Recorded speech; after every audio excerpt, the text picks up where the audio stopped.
Hey guys, hey Menelect. Uh, I saw there were, I think, like three people in here, so hopefully we'll have a few more before I really get started. So, um, I'll just go ahead and get some housekeeping stuff out of the way, and then we'll go ahead and get started with the two movies that we're going to talk about.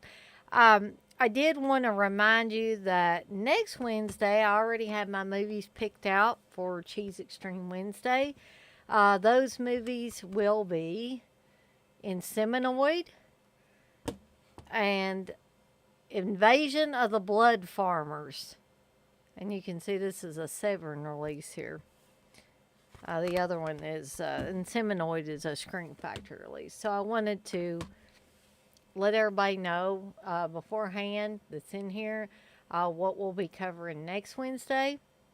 I did also want to remind you, following Steve's stream on Saturday, starting at around 6 p.m. Eastern Time, his stream will be starting. Then around 7 p.m. Eastern Time, I will be having a watch along for Blood Hook. So everybody can look forward to that. They can also look forward to the return of Steve or the B Plan or Captain B Plan or the Captain, whatever way you want to refer to Steve as. Um, so, also, I came up with an idea. I'm just going to throw this out for the following Saturdays watch along because, as I said last night, I was going to try to do watch alongs every Saturday, barring, any health issues or anything else coming up that would prevent me from doing one on Saturday evenings. Hey, X Ray. So, my plan for the following Saturday, if Steve does his show again, of course it will be at 7 o'clock. This Saturday, we're going to do Blood Hook. The following Saturday, I'm thinking of doing a watch along for Rocktober Blood. So you guys can look forward to Blood Hook this weekend and Rocktober Blood the following weekend. Now, I'm not so sure. I think like the 10th. I think it's the 10th of September. I probably won't be able to do a watch along then, and Steve probably won't be doing his stream because more than likely we're going to be at Horror Hound in Cincinnati, I believe, most of the day. So I don't know if we'll make it home in time to be able to do our streams. Perhaps we will, but I just wanted to throw that out there because the people from John Carpenter's The Thing are going to be there. Grant Kramer from Killer Clowns from Outer Space and New Year's Evil is going to be there.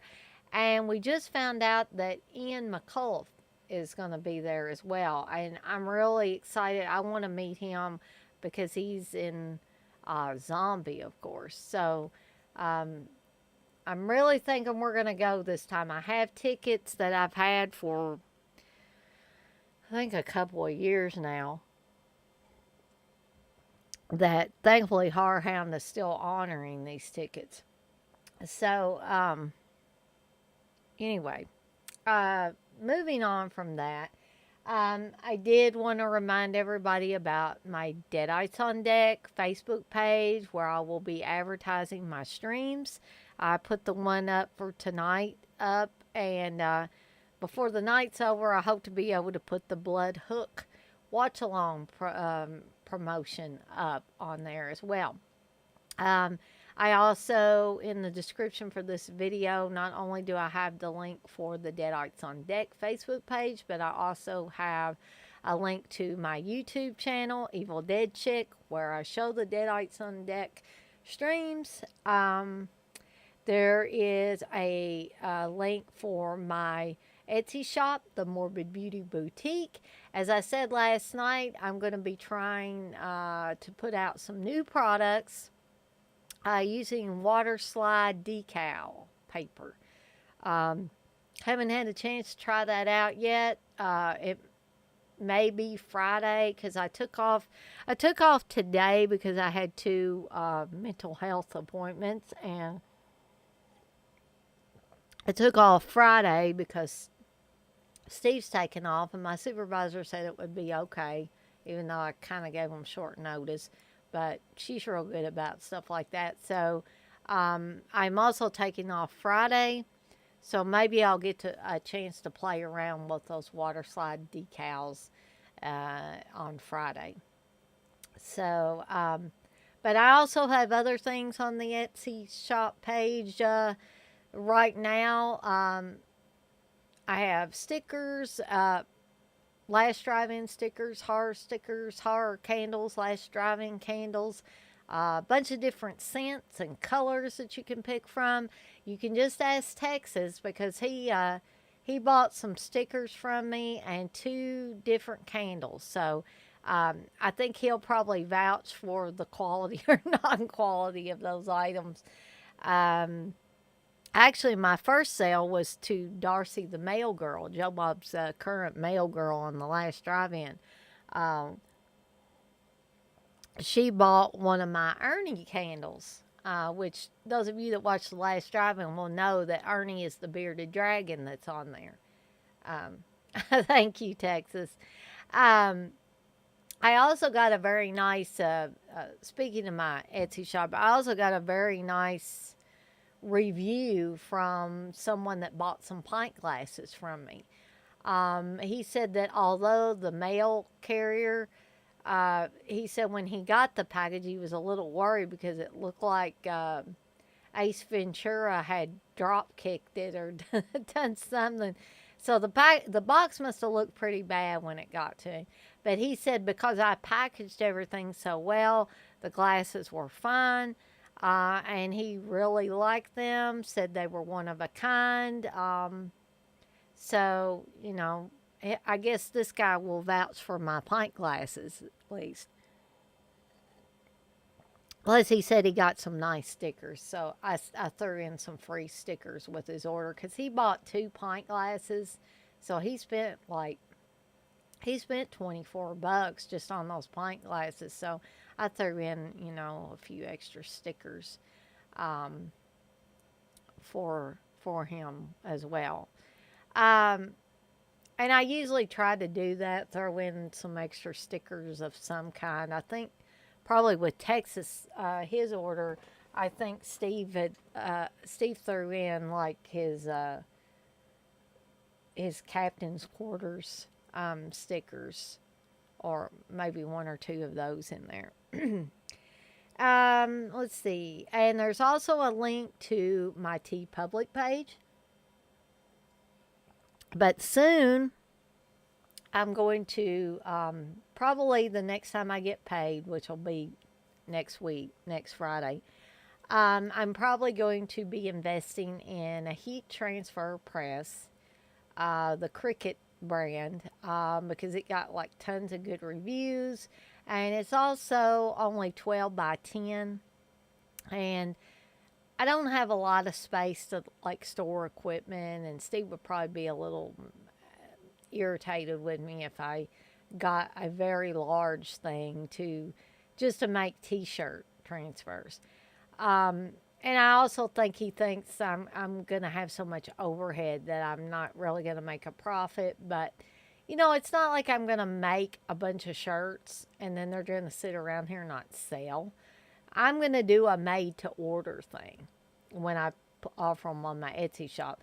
Because the candles, I don't make the candles until somebody places an order. I don't do the pint glasses until somebody places an order. Because for that very reason, I don't want a bunch of products sitting around here and it doesn't get sold. When you place your order, I will get to work on your pint glasses or your candle or whatever it is that you have ordered. And the stickers, I usually have the stickers printed out already. Now, with these water slide decals, I'm going to have to practice and probably have to do a couple of shirts just to make sure that I'm doing everything correctly.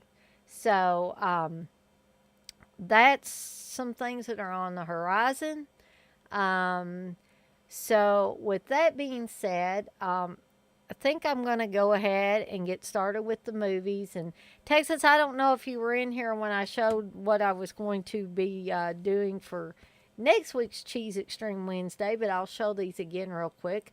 I'm going to be doing Inseminoid and Invasion of the Blood Farmers. So that should be fun. And if you notice what I'm drinking, this is not chocolate milk. This is actually a mocha iced coffee. I have become addicted to iced coffee drinks, which I never thought I would be because I never was a big fan of coffee in general. But these iced coffee drinks I like pretty well. So, with all that out of the way, now I'm out of breath. We're going to cover Hollywood Chainsaw Hookers and Horror House on Highway 5. Fortunately, I was able to refresh my memory on both of these movies before I did this stream. So we're going to go ahead and we're going to get started with Hollywood Chainsaw Hookers. Okay. Oh, so you've been eating dinner? Okay. You must be like a late dinner eater. I'd already had dinner now. Probably when I get finished with this, I'll have a little snack. But X-Ray, you seen Hollywood Chainsaw Hookers, but the other nope. And you may never want to watch it after I talk about it, because whew, I told Steve I actually forgot how bad it was till I went back to rewatch it.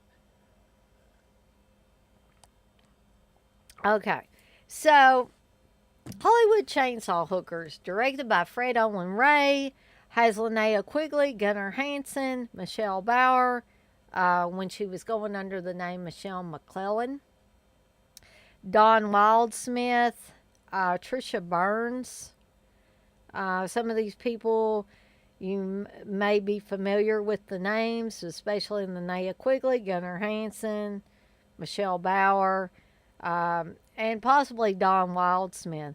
Am I wrong, or was Dan Don Wildsmith, was she anything to do with like um, anything like Playboy or Penthouse or anything like that, or was she in porn by any chance? I don't know why that name Don Wildsmith just seems familiar to me somehow. Uh, Actually, you say, I liked Hollywood Chainsaw Hookers, but I do think the beginning and middle were the best parts. Um, Texas, you say, I'm not, but I ordered delivery, but they ran later than usual. I get that. Because I order a lot of things from Grubhub, DoorDash. That's one of the perks of living in town, is that you can get things like that. Or I should say bigger, larger towns, you can do that. To me, this movie kind of follows the Fred Owen Ray formula, if you can call it a formula that he has. You know, lots of TNA, lots of blood, and extremely wacky setups in this. Some of which make it cheesy, is and one reason I'm covering it for Cheese Extreme Wednesday. We're already to week 8. Hard to believe I've been doing these for 8 weeks now.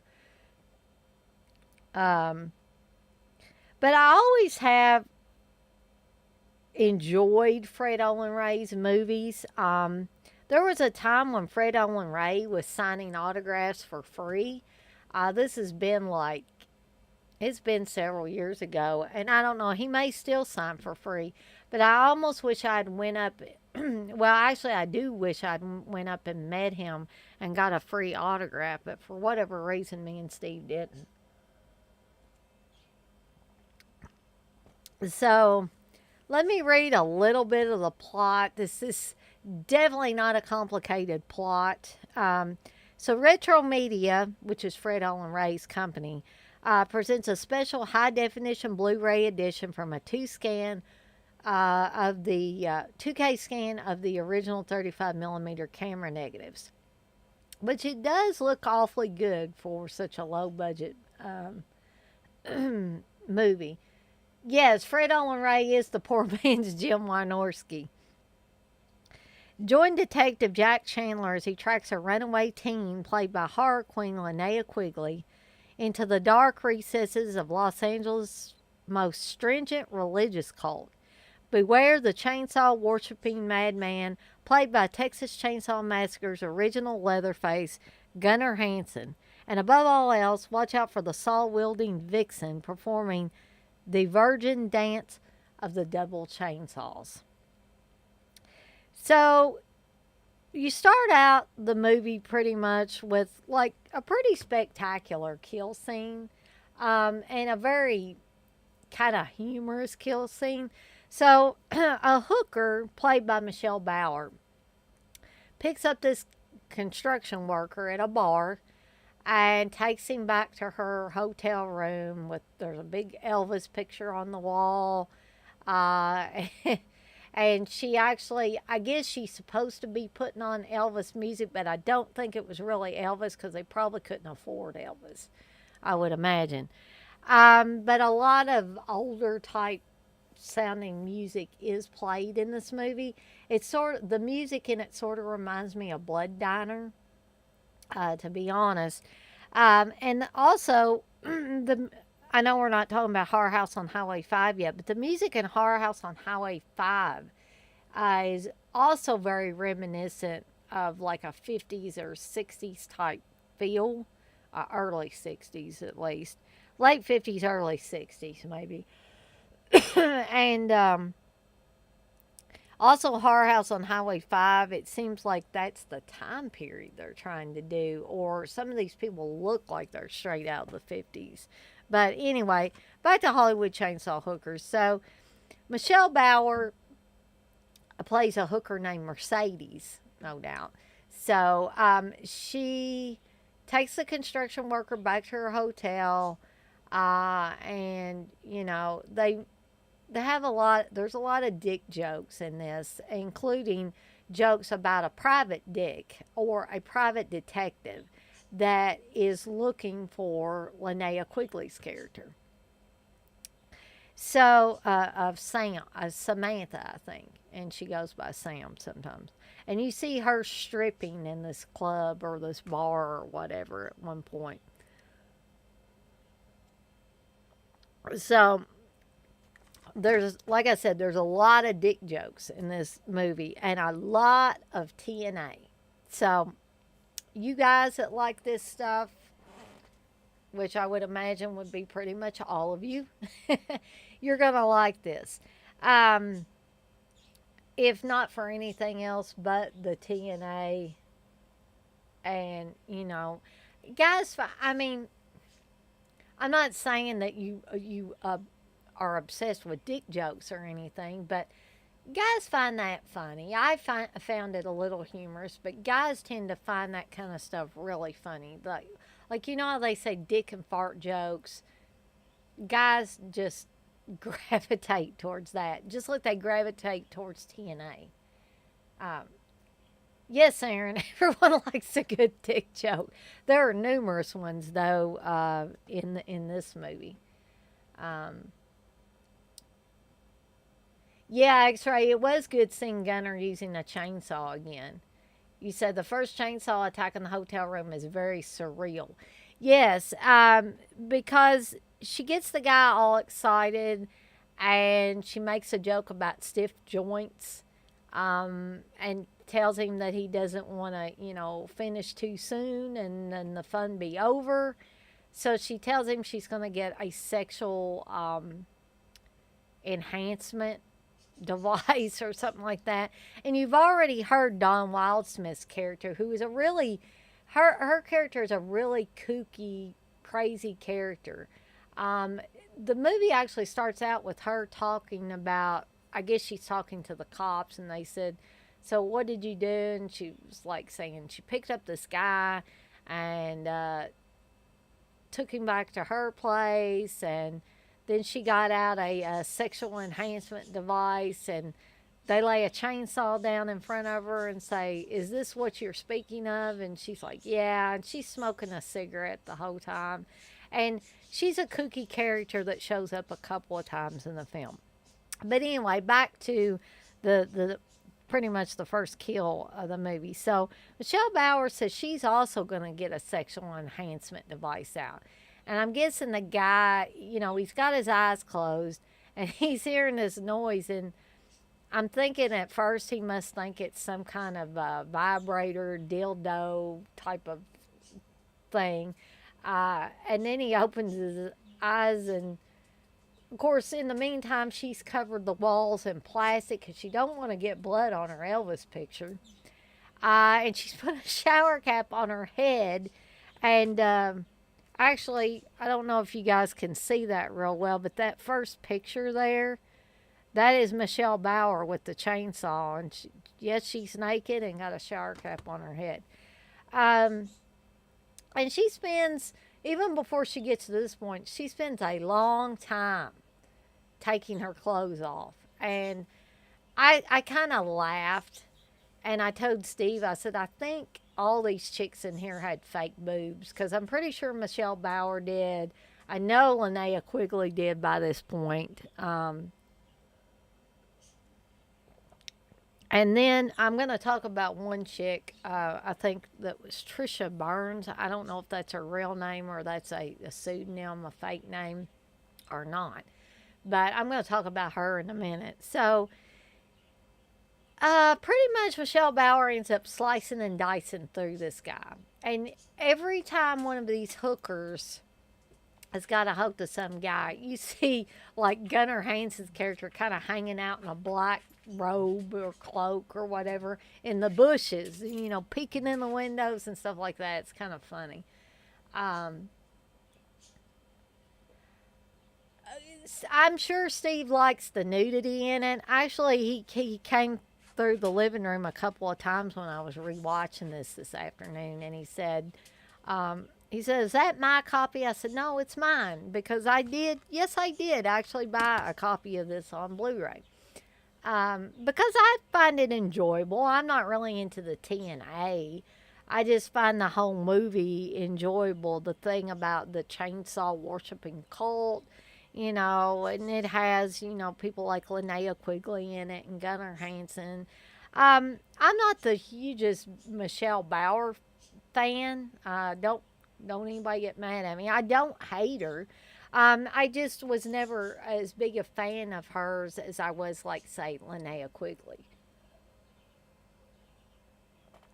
So you keep going back and forth between these chainsaw kills and this private detective who's looking for Linnea Quigley's character. So basically, Linnea Quigley is kind of, you find out a little later, she's kind of infiltrated this group, this chainsaw worshiping cult, because they killed her friend. And she's planning on getting on the inside and then destroying them for killing her friend. So the private detective thinks that she ran away because the stepfather was messing around with her and wouldn't leave her alone. And so her mother has asked this private detective to find her daughter. But when he does find her, he finds out that no, she didn't run away because of her stepfather. She ran away because she knew that this chainsaw worshiping cult had killed her friend and she wanted to get revenge on him.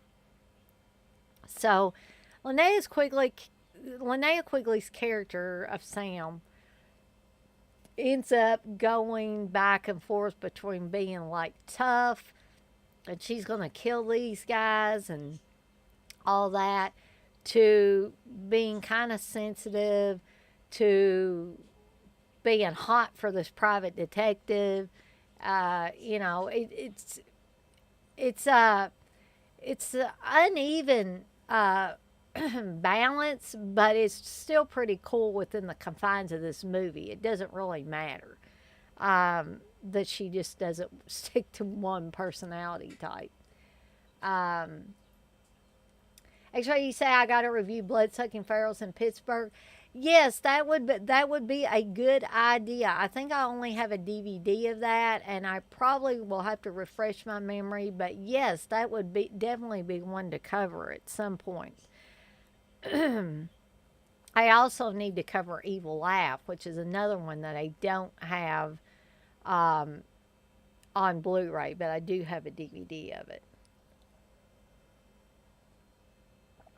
So,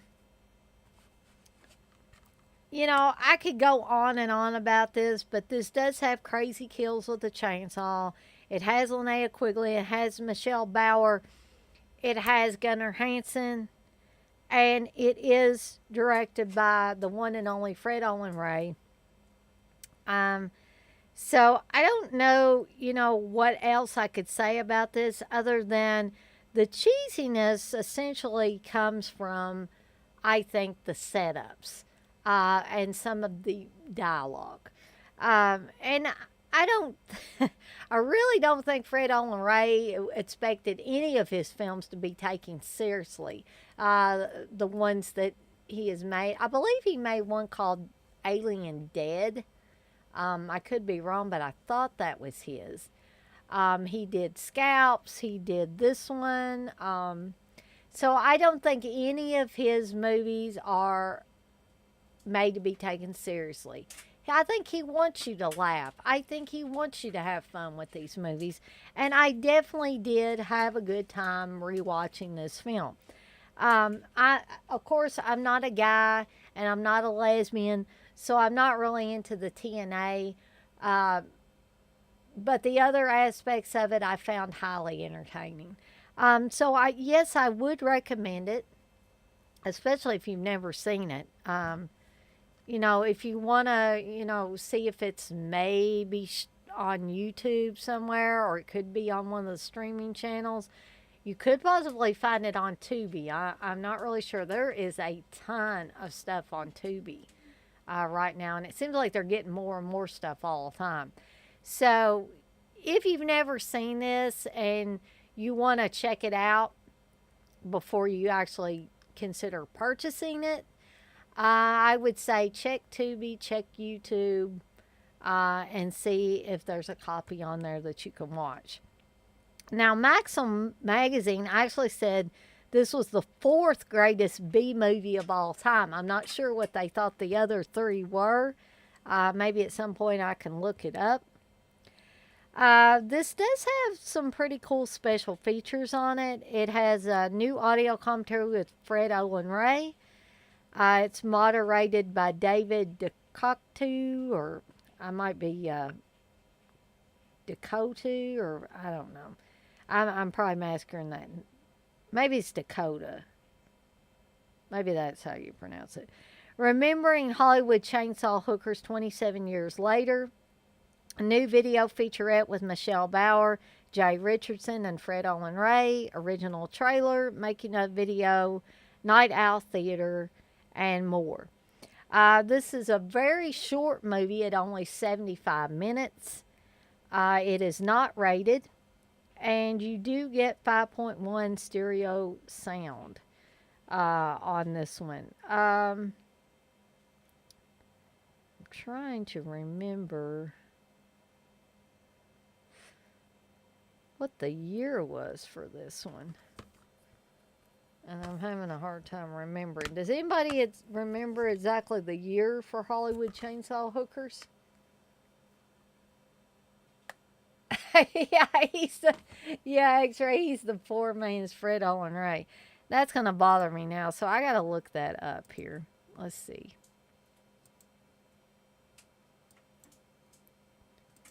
Hold on just a second, guys.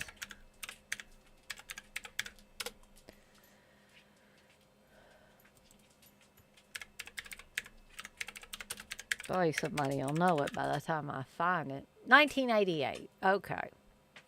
Yeah, that was going to bother me until I discovered that. Okay. So, again, that's Hollywood Chainsaw Hookers. And we're only just a little past 8:30. So, Get another sip of this. So the next movie is Horror House on Highway 5. Jeez Louise, is this a bad movie? Uh, and you're talking to a person that's watched a lot of bad movies. But it's also very, very cheesy. Okay? Um, Even more cheesy than Hollywood Chainsaw Hookers. And more bad than Hollywood Chainsaw Hookers. So, um, let me give you a little plot synopsis for this. This one's from 1985, so this one's a little bit earlier than Hollywood Chainsaw Hookers.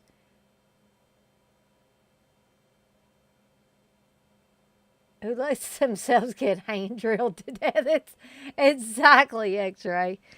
A mysterious killer wearing a Nixon mask, and yes, the killer does wear a Richard Nixon mask in this movie, terrorizes and murders a young couple.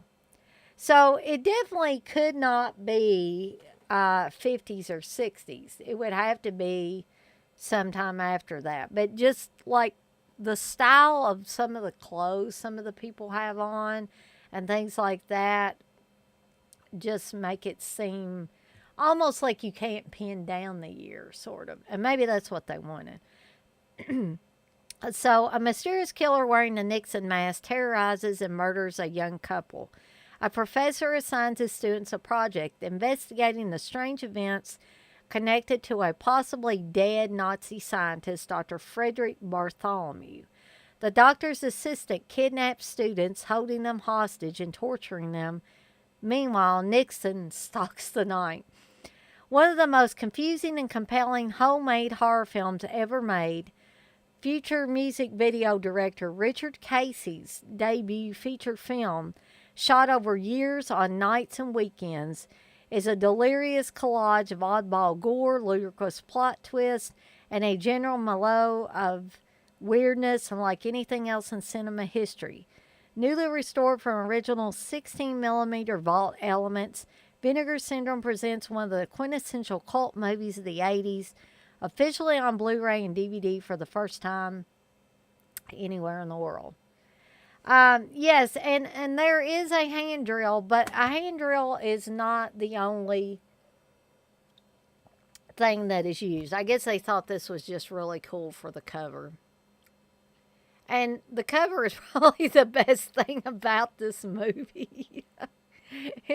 It's definitely the best thing about this movie. Oh, Lordy, this movie's awful. So, and you can see, or maybe you can't see, that middle picture is the killer in the Richard Nixon mask. You also see a guy with a rake or pitchfork-like tool in his head. So, yeah. I mean, they make this movie out to be a lot better than it actually is. But cheesy, it definitely is. Because the guy that is kidnapping the college students, and let me tell you, we've talked before about people looking older than they're playing. And I know a wide variety of ages go to college. But geez Louise, this was back in 1985. And probably a few years prior to that, because they said it took them years to film it. So no telling how many years they were filming it on nights and weekends. Texas, you say, oh, it's old Curly Jaws and that. I don't know. I mean, how old would old Curly Jaws have been during the time period when they were filming this? A baby? I'm not really sure. I was thinking old Curly Jaws. It told me how old he was, but now I can't remember. So, so the two guys that are kidnapping the college students, and I was getting ready to talk about how a lot of times people are playing younger than they actually are. But geez Louise, this is really, really stretching it for me, because The only thing that could have stretched it more is if these people had been playing high schoolers. But they're playing college students. And the one girl in it that comes in late to class and she has like a red polka dot dress on, she looks like she's 40 years old, guys. It's about like the Jana character from Terror at Teen Killer, her college, the one girl's college roommate. And actually, I think because this thing was filmed over several years, I think one of the college students, the girl that her hair is she has a ball cap on, not a bald cap, but a baseball cap on at the beginning in the college classroom. I think either they had her wearing a wig at some point because her hair wildly changes throughout the film. It's so hilarious. A dead cat ends up in the van that two of the college students are staying in when they're supposed to be researching for their project. I mean, a dead cat appears out of nowhere. It's obviously a stuffed cat covered in fake blood. And it's like, where in the hell does it come from? It's like the guy turns around and looks in the van and it's just laying there dead. And he asked the girl, he said, "What is this dead cat doing in the van?" And she's like, "I don't know. I didn't put it there." He said, "But there's a dead cat in the van." And so these are the kind of conversations these people have in this movie, which also makes it cheesy. The girl in the red polka dot dress that looks about 40 years old ends up kidnapped and chained to furniture or something, or a weight set or something in the movie for the majority of the movie. And then they just kill her off. And so the assistant that's helping the main kidnapper, there's something mentally wrong with this dude. I mean, there's something mentally wrong with both of them, but he acts like he's a little dense, because the main kidnapper keeps telling him, you got to go do this, and he like pauses and just like he's not getting it. And at one point, the girl in the red dress with the polka dots on it, she comes to their house because she's supposed to interview them for this college project because they were supposed to know this Frederick Bartholomew. And she leaves to go get something, and the main guy is afraid she's not going to come back. And so he tells the other guy to go get her. So he goes out and he drugs or knocks out a totally different girl, puts a bag over her head, brings her back. The main guy pulls the bag off of her. He looks at the guy. He said, "Are you fucking blind or something?" And the guy's just like, looking at him like, "No, I'm not." But so they have to take this woman back out there. They drag her out to the bus stop bench and just basically leave her there. And there's a guy sitting there waiting for the bus, and he doesn't even pay any attention that they're dragging a passed out chick and putting her where she's just almost falling over on this guy. But it is supposed to be LA, so perhaps they're used to that. Perhaps they thought she was on drugs or drunk or whatever. But there are so many things like this in this movie. He goes from one insane scene right into another insane scene. It just never lets up. And it really doesn't make sense. And then you have this couple that this guy has he looks like he's got a raincoat on, but it's like yellow with black stripes all over it. And I almost thought, is that just plastic or paper or what is it? Because he gets it tangled up with the killer and the Nixon mask, and it gets all ripped up. And he gets attacked, and then he gets in the car with his girlfriend, I guess, who has a leather jacket on, and she's been talking some nonsense. I mean, the dialogue is at times completely incoherent. You know, it doesn't seem to mesh with what the other person's saying. Some of the stuff doesn't make sense. Um, so she's just mouthing a bunch of stuff like, "He's one big mother, and you ought to mess with him." And then, like, after he gets attacked by the guy in the Nixon mask, he gets back in the car with her and then runs over the guy in the Nixon mask, and then he's just dead. And his girlfriend looks at him and she says, "Oh, you just can't be dead." And then she just basically wants to leave the scene. It's like, this isn't how normal people react. So, I kid you not, this is how the whole entire movie goes.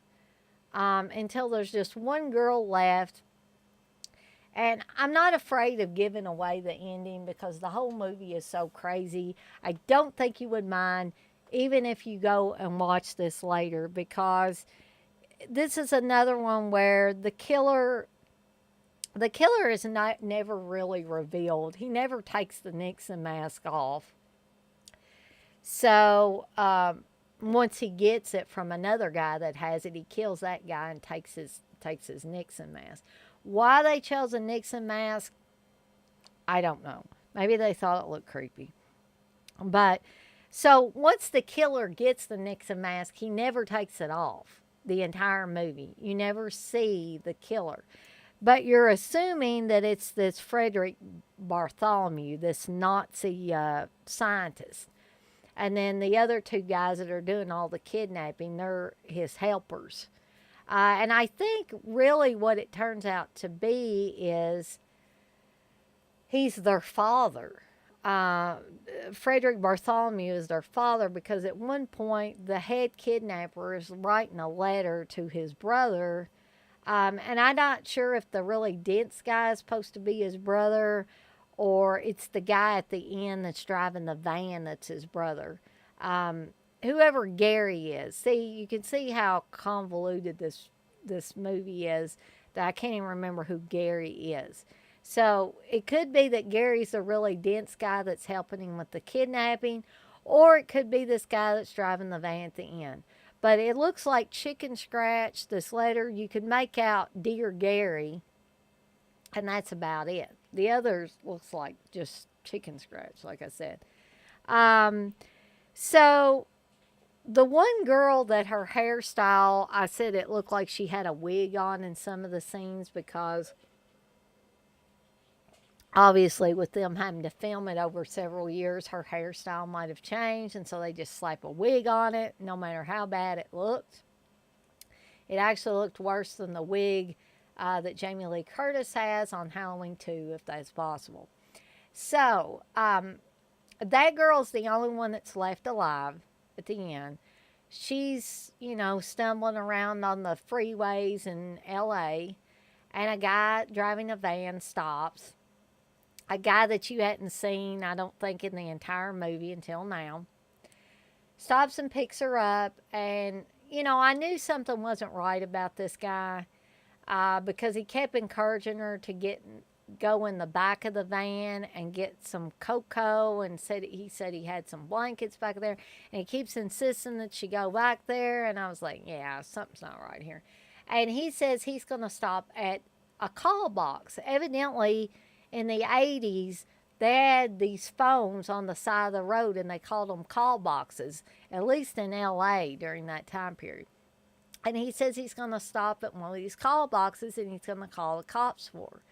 And he says, "Well, I'm doing that. Why don't you go in the back of the van, and I've got some hot cocoa, so hot it'll burn the roof of your mouth." It's like, why is this guy being so insistent? So he stops at the call box, and she gets out and goes around to the back of the van. He said, "Make sure you get you some of that hot cocoa." And she opens the back of the van, and the killer in the Nixon mask is still alive. He's still in there. He's got blood all over the mask, but he's still there. He tries to drag her into the van, and the guy gets back in the driver's seat and he says, "Hurry up and pull her on in so we can get out of here." And for some reason, he can't ever get a hold of her, and he just finally just closes the door. I don't know what he tells the guy driving the van. We don't know because the end credits come up soon after that. So, yeah, that is Horror House on Highway 5. Ultra cheesy, ultra bad. Um, I mean, I would encourage you to watch it. I wouldn't encourage you to buy it. Please try to find it on Tubi or YouTube or whatever to watch it. Don't spend money on this. Don't give Vinegar Syndrome money for this movie. Don't do what I did. If you want to, get a taste of what it's all about, then I would recommend you try to find it on YouTube or you try to find it on Tubi or possibly some other outlet. Believe it or not, this movie does have some special features. It's scanned and restored in 2K from 16mm archival elements.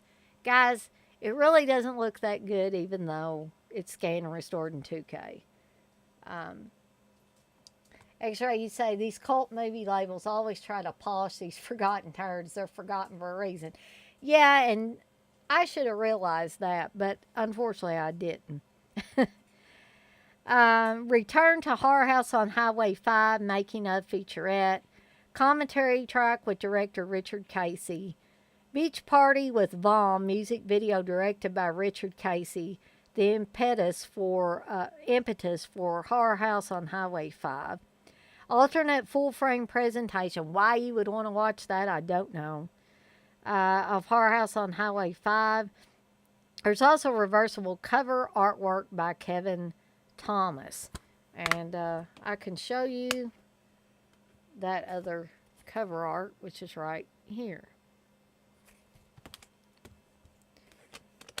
So, that is Horror House on Highway 5. So, believe it or not, guys, I didn't go on too long about either one of those. But I'd be willing to stay on here for a little while longer if there's anything that you guys want to discuss, comment on, or whatever. Or if you want to, comment on either one of these two movies I just talked about, that is fine as well. I always hate to be too quick about this, but there was I actually had, I guess, more good things to say about Hollywood Chainsaw Hookers than I did Horror House on Highway 5. Even though Horror House on Highway 5 is cheesy, I really wouldn't recommend you watch it, even if you're watching it on YouTube or Tubi, unless you're really wide awake and you want something that just makes absolutely no sense and you just want to sit there and kind of zone out, kind of like those horror films for sick days that I talked about last night. Man, I should have had that one in those. You want to X-Ray, what's Steve's review of Horror House? Steve would probably say it's a piece of shit, and he's probably not going to watch it. I think he has seen it, and lordy, he tried to warn me. But this is one time when I really should have listened to him and not spent my money on it.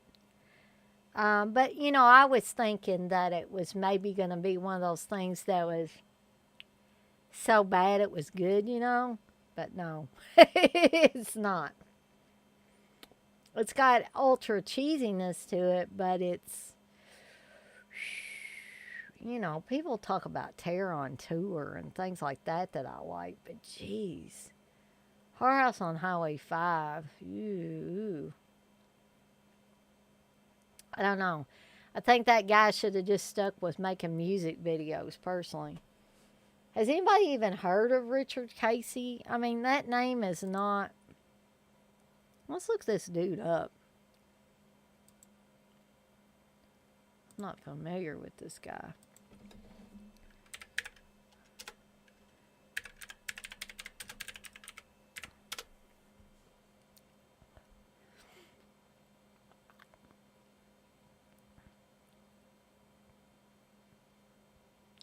Oh, now I know why that name is familiar.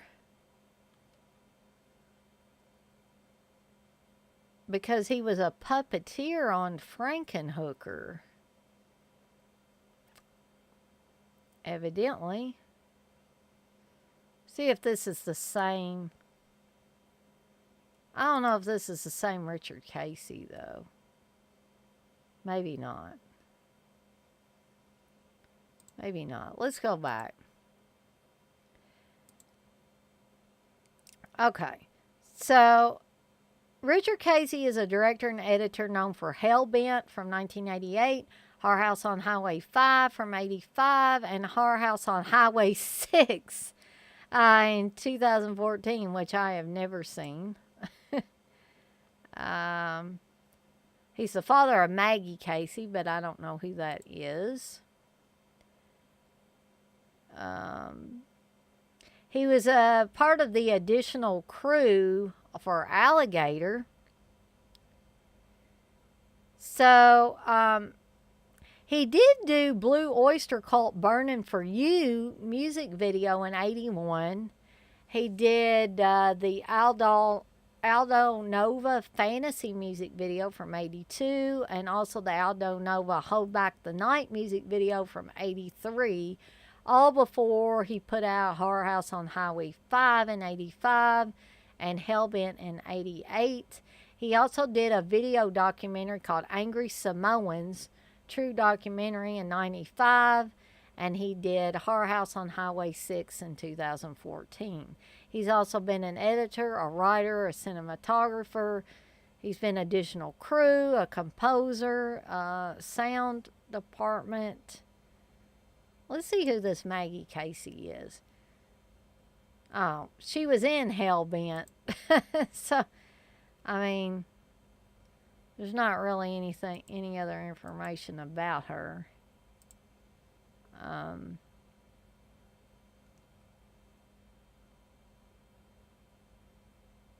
So that must have been a different Richard Casey that had something to do with Frankenhooker.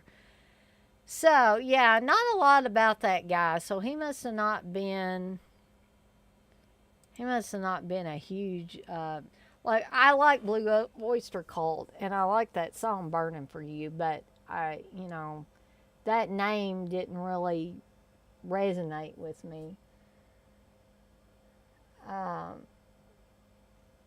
X-Ray, you say related to Edgar Casey? I don't think so, because he spells his name wrong, or differently, rather. He spells it Casey. Really, Wes? Is Horror House on Highway 7 in pre-production, or are you just pulling my leg? You say, Dana, are you going to buy the 4K of the shitty Dead Pit movie from 1990? I don't know, Wes. That movie I've tried to watch 2 or 3 times and still can't get through it. So that's going to probably be a big no at this point. I need to eventually try to finish watching it. I mean, I don't know. I just, for some reason, just can't make it all the way through that movie. So, yeah, I'd just have to say probably no at this point. But it's almost 9. I may,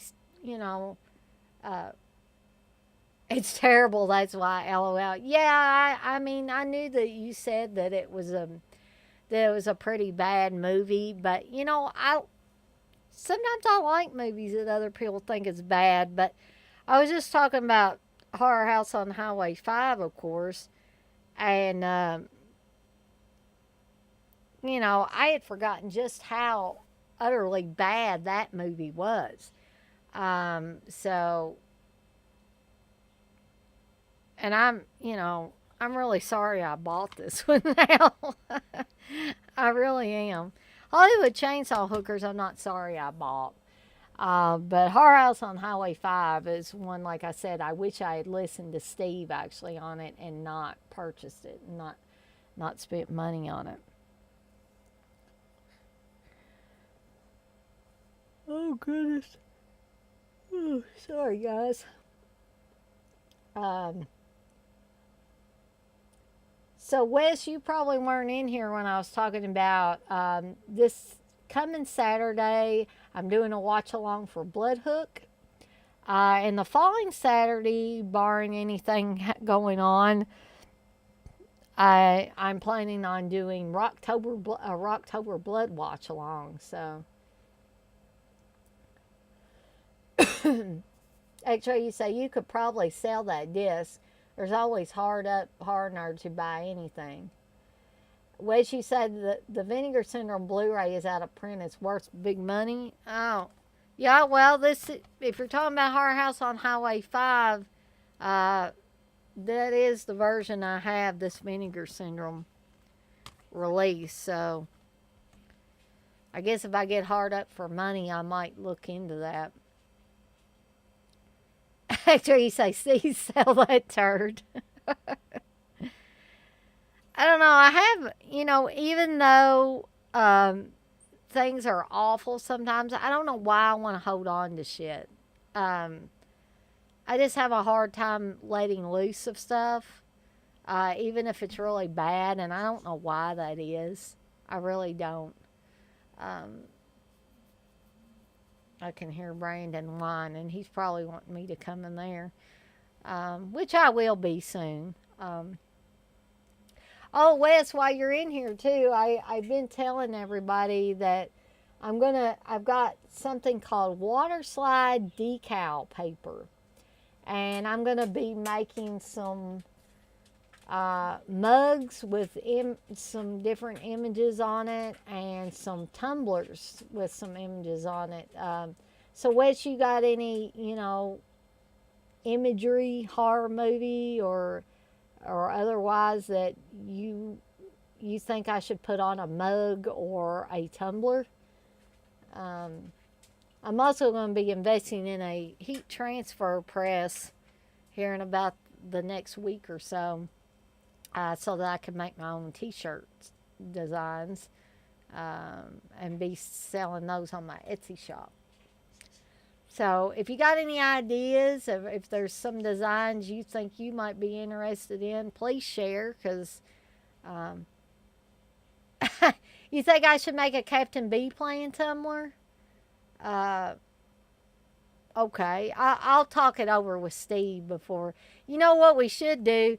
Like, I should pay you for that yummy gummy Captain B playing design so I can put it on the tumblers. I bet that would be funny.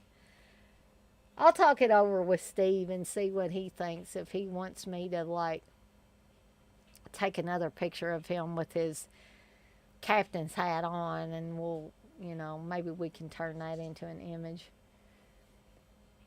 X-Ray, you said we need a T-shirt of you catching B plane in the act of watching hentai.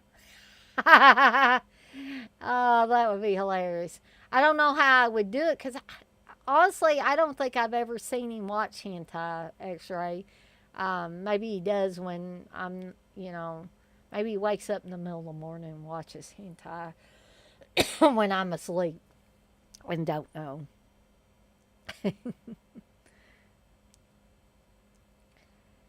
Guys, I think I'm gonna, I'll stay on here a few more minutes, but I think I'm gonna, and there went my light.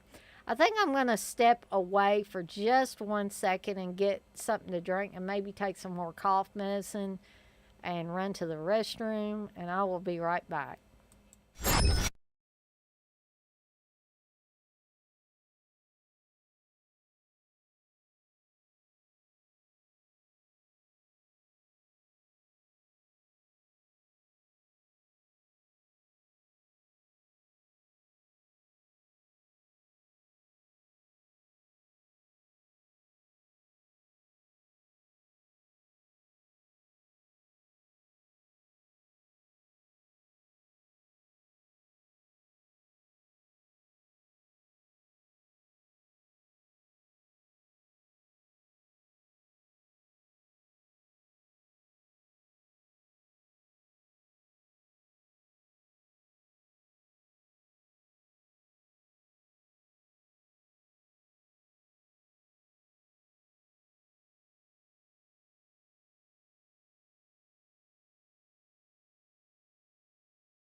Okay. Oh, you know what? I was going to change out this light.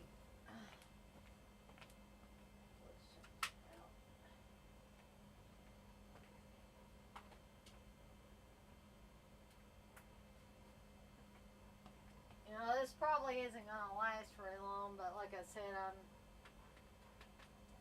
probably will be getting off of here before long.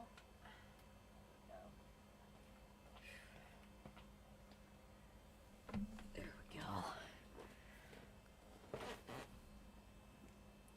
They tell you these lights are good, but man, they don't tell you that the lights won't last nearly as long as they say they will. They say fully charged will last 2 hours. They don't last 2 hours.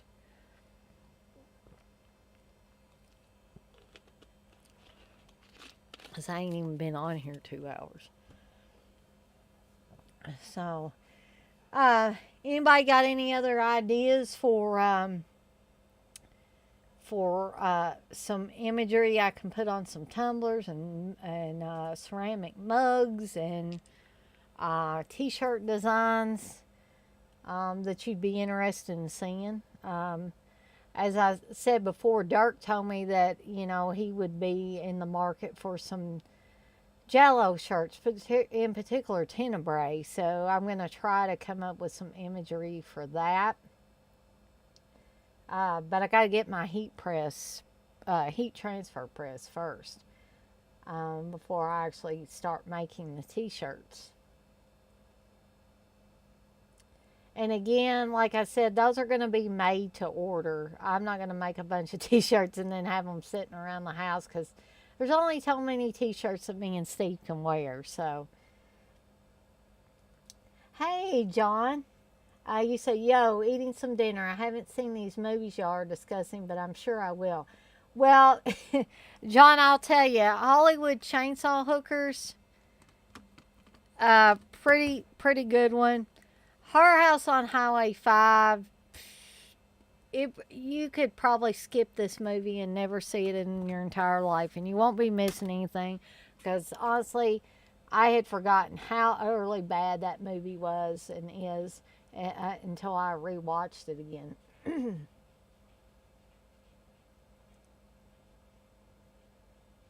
X-Ray, you say stupid horror titles like Hollywood Chainsaw Hookers would be cool on t-shirts and mugs. Yeah. Um, yeah, I mean, maybe some Michelle Bauer shots like that on there. Yeah, maybe I could come up with something like that. John, you say, I watched the extended 4K of Deep Red. That romance angle, LOL. I can see why he cut parts of it. But see, I guess I'm in the minority with that, John, because I really enjoy that. I don't know. I just thought there was something fun about that whole thing of David Hemmings and Daria Nicoletti.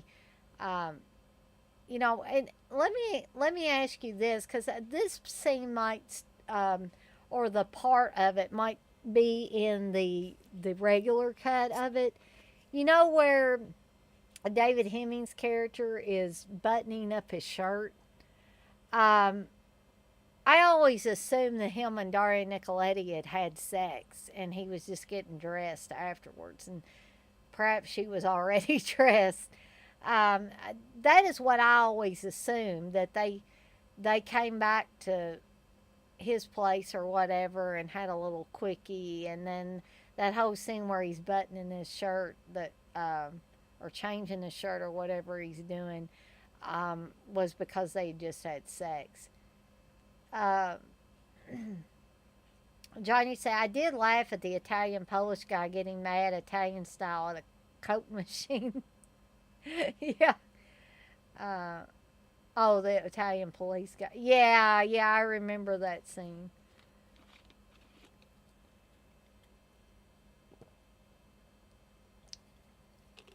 But I'm sure those extended scenes probably messed with the pacing a little bit, and I'm sure Argento wanted to tighten it up a little bit in order to make the movie flow better. Um, But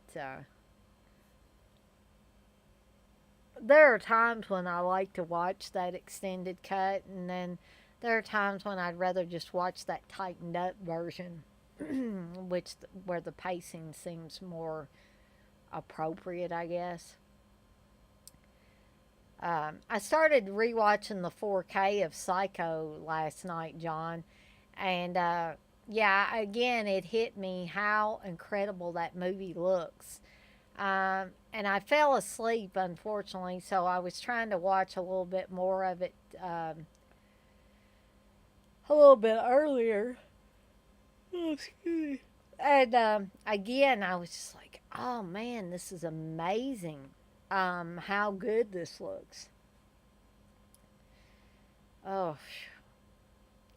guys, it is so unbelievable. I hate to talk about my health every time I get on here, but it blows my mind that like I got up this morning and I felt pretty good, and I had my couple of appointments, and I still felt pretty good, and I started listening to my Almost Famous soundtrack that I got that has like the 6 records in it,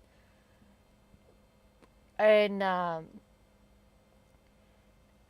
I kept feeling good, and then sometime after dinner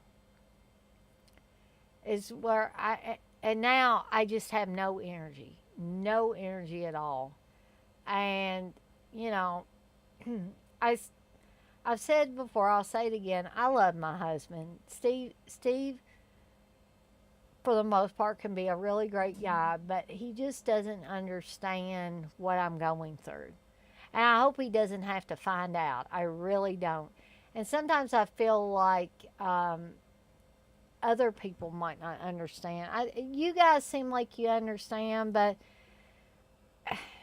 it, it, I understand some people probably think I'm faking, but honestly, I am not. I wouldn't wish this on my worst enemy. Um, to be able to feel great and feel like you're on the mend or feel pretty decent and think, hey, maybe I'm getting better. And then it all just like a veil dropping down. I've got the fatigue again. I started running a fever.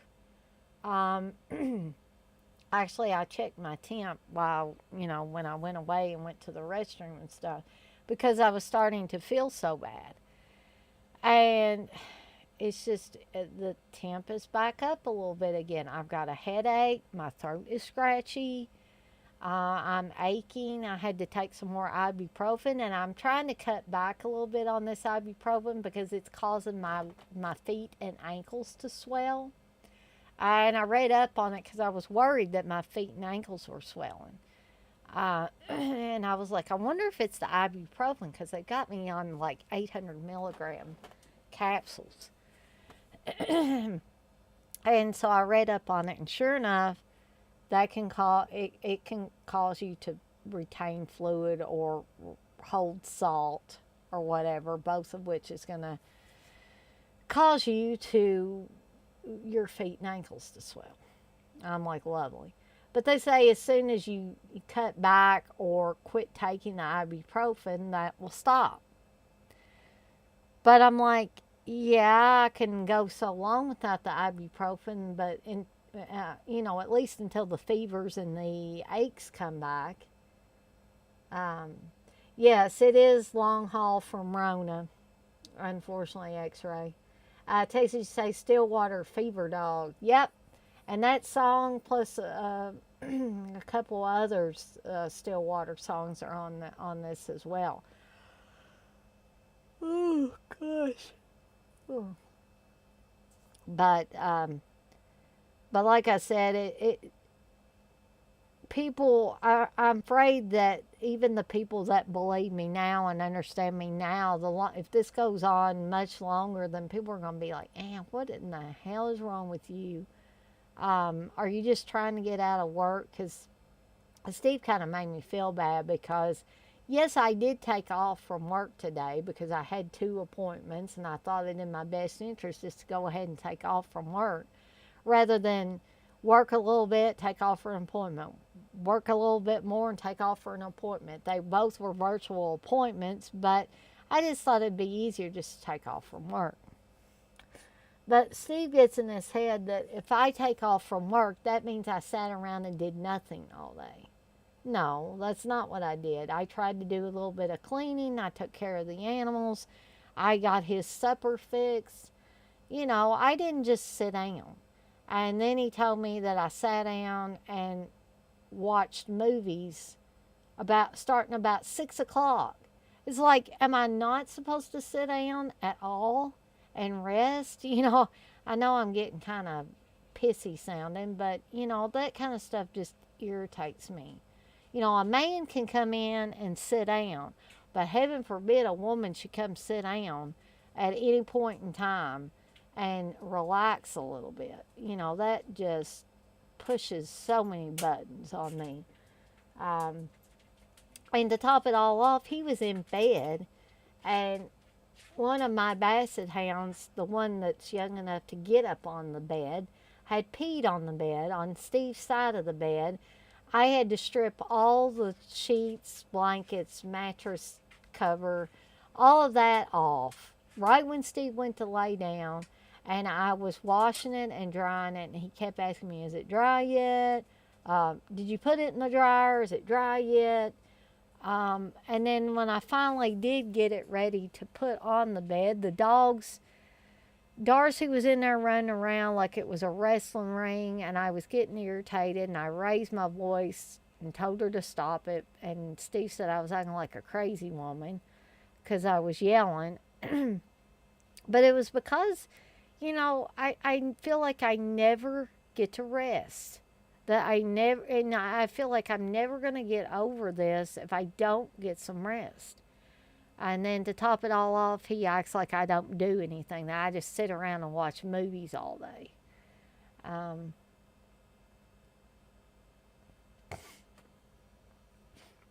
But I guess I'll get off my soapbox now. John, you say, does the Rona make you sick or just more tired? I never got it, but wondered if it was more like cold, or stomach flu, Well, John, I've heard that it's different for each person, and some people, and I'm vaccinated. I'm fully vaccinated too. That's what's so a little bit more confusing to me. But I'm type 1 diabetic. And the doctor has told me that because I'm type 1 diabetic, my immune system's pretty shitty anyway. That's not how they said it, but that's how I'm saying. So my immune system is not quite as strong as somebody that didn't have type 1 diabetes or didn't have some other kind of autoimmune type disease. And see, that's the other thing that I don't think Steve takes into account, that I'm type 1 diabetic. I've been type 1 diabetic since he met me, since before he met me. I've been type 1 diabetic since right out of high school. So, and then Corona or COVID came along, and this is like the second or so time I've had it. And this time it really got me in the butt. And it just takes me down. So when I got it this past time, it was like a cold / flu. Not a stomach flu, but like a cold flu. That sucker. I think that sucker just went out again. Seriously? Okay. I'm not even going to fool with it. So I think for the majority of people, it's like a cold / flu type of thing. I know some people do have stomach disturbances. Thankfully, I haven't had that really. But I just can't get over these residual symptoms and exhaustion. I mean, sometimes it's hard for me to even get out of the bed in the morning and make my way back here to the desk to do my work at my job. It's just really rough. There have been some mornings where I've literally made myself get up when all I really want to do is contact my supervisor and say, I just can't. I just can't today. But I'm trying to show them that I am capable of working from home and being able to be productive part of the team and getting my work done. But as I said, it's really hard on me when it feels like my husband, who's the closest person to me, doesn't that believes I'm playing sick. You know, um, honestly, guys, I haven't played sick since I was a kid. And I'll be honest with you, there were times when I told my mom I was sick and I stayed home from school, and my brother did it too. But I am 46 years old now. I don't do stuff like that. If I was going to do that, I would be one of those habitual stay at home, not even go to work type of people, and probably would end up getting fired in the process because that's usually what happens to people that take too many sick days off. So, John, you say you thought you had it once, but just a bad cold. Yeah, I mean, definitely the two could be confused. Um, John, you say nobody corporate wise learned their lesson with this shit. They think remote was a temp thing for good.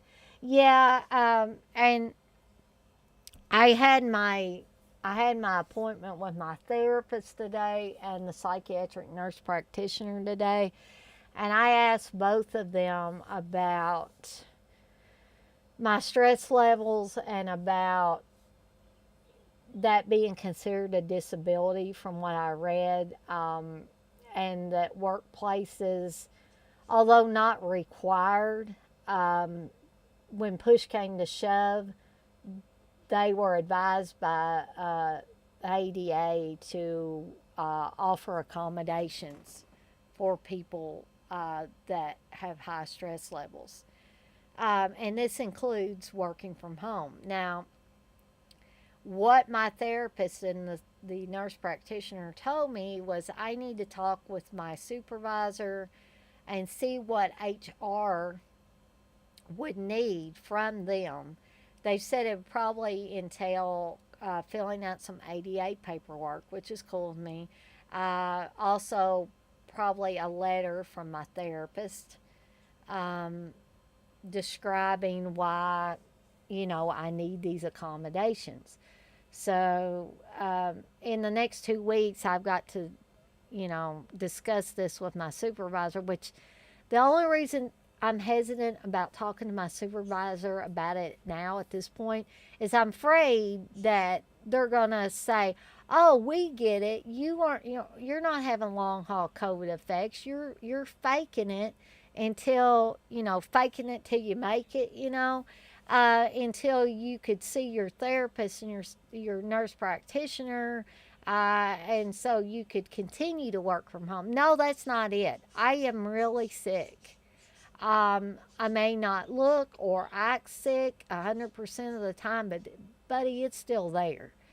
And so that's why I'm a little hesitant. Even if the supervisor doesn't think that, I'm afraid that HR is going to think that. They're going to say, you've been working from home since June.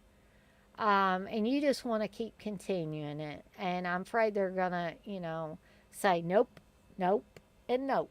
We're not going to do that for you. And by the way, you have to come back to work right now. That's the only thing I'm afraid of. But yeah, I totally get what you're saying, John. That they actually thought that they weren't going to have people asking for hybrid or remote work for good and all that, when it's been shown that people can still be productive at their jobs, especially IT jobs. They're other than, moves and big projects in IT, there is no reason why you can't work from home. Um, and they know that, we know that, HR even freaking knows it. But I don't know why they want to be resistant to it. I mean, I'm doing 300 tickets or more closing, not just opening, I'm closing that many per month working from home. If that ain't productivity, I don't know what is. And we get a lot of damn tickets every single day at stockyards. So, sorry to get off on another soapbox, but you're right that nobody corporate wise has learned their lesson. They definitely have not. And probably everybody's tuned out by now. I got on that old COVID stuff and started talking about things that,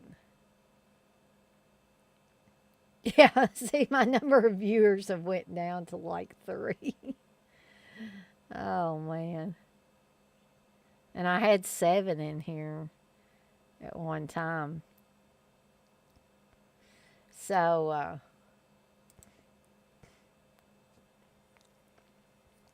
I think I'll probably stay on here till about 9:30, which is 3 minutes from now. So if you guys have anything you want to bring up or suggest, comment on, tell me to get the hell off here, that any and all of those things are fine.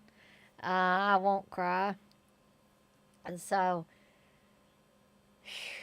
but I would like to reiterate, please guys, don't get COVID, because I really wouldn't want you in the same shape I'm in and have to feel bad every day because people are not understanding that you are indeed sick. Just because you're not laying down 100% of the time because you've got things you got to do does not mean you're not sick. Texas said, working IT, do you have to tell people if they turn the computer on? Sometimes. I mean, seriously. Um, I know that's, a big joke inside and outside of IT. And if you've seen the show, The IT Crowd, that is a big inside joke on that show. But yeah, I mean, and sometimes people call you and say my monitor's not working or something like that, and they've got like 2 monitors and a laptop all hooked up. And what I always ask them to do, I said, just for me, I said, could you check all your cords and everything? And sure enough, like 9 times out of 10, oh, what's this cord that's hanging here? Something's not even plugged in, and that's why one of their monitors is not working. And then I know at the library, when I was still working for the library in IT, when we started getting the mini PCs, that they had a holder for the PC. The PC itself was actually a little square, and they would put it on the back of the monitor. And sorry guys, I'm gonna sneeze. Oh, but people would turn the monitor on and forget to reach back there and turn the little box that was the computer on after we installed those. And so they would say, well, I've got like a light on the computer screen, but my computer is not on. It's saying no signal. And so I say, well, reach back there, the little black box that's on the back of the monitor. I said, make sure that's powered on. Okay, they push the power button. Oh, it's working now. Yeah, because you've got both things on now. Um, Thank you, Texas. Um, my head was starting to hurt, and so usually those big sneezes will help a little bit because I do get really congested. I don't know if you guys can tell, my voice is not it's not exactly just right now. I think it was last night I felt like I was going to lose my voice actually. But I'm just looking down at the clock on my computer screen, and looks like it is 9:30. So I want to thank you guys for showing up while I went over these movies, and for those of you that stayed a little bit after to hear my COVID rant, my rant about Steve, who is sound asleep now and probably doesn't know anything that I said about him. And won't unless he watches all this, which he never watches all of my streams anyway. I guess maybe he finds them boring after a while. But anyway, I think with all that being said, I'm going to skedaddle on out of here for the night. Thank you guys once again. You can look forward to Saturday when we're going to be doing, or I'm going to be doing, a watch along for Blood Hook. You guys can also thank John for bringing Blood Hook up because that was what urged me to want to do this one. And barring anything happening the following Saturday after this Saturday, I am planning on doing a watch along for Rocktober Blood. So you are welcome, Texas. So you guys can look forward to all of that. And you can also look forward to the return of Captain B Plan or Steve or just the B Plan or just the Captain, whichever way y'all think of him as. He will be returning this Saturday at 6 p.m. Eastern Time. And then at around 7 p.m. Eastern Time on my channel, I will be doing the Blood Hook watch along. And then next Saturday at 7 p.m. Eastern Time, I will be doing Rocktober Blood. So I will see everyone on the flip side. Thanks so much, guys. Have a good night.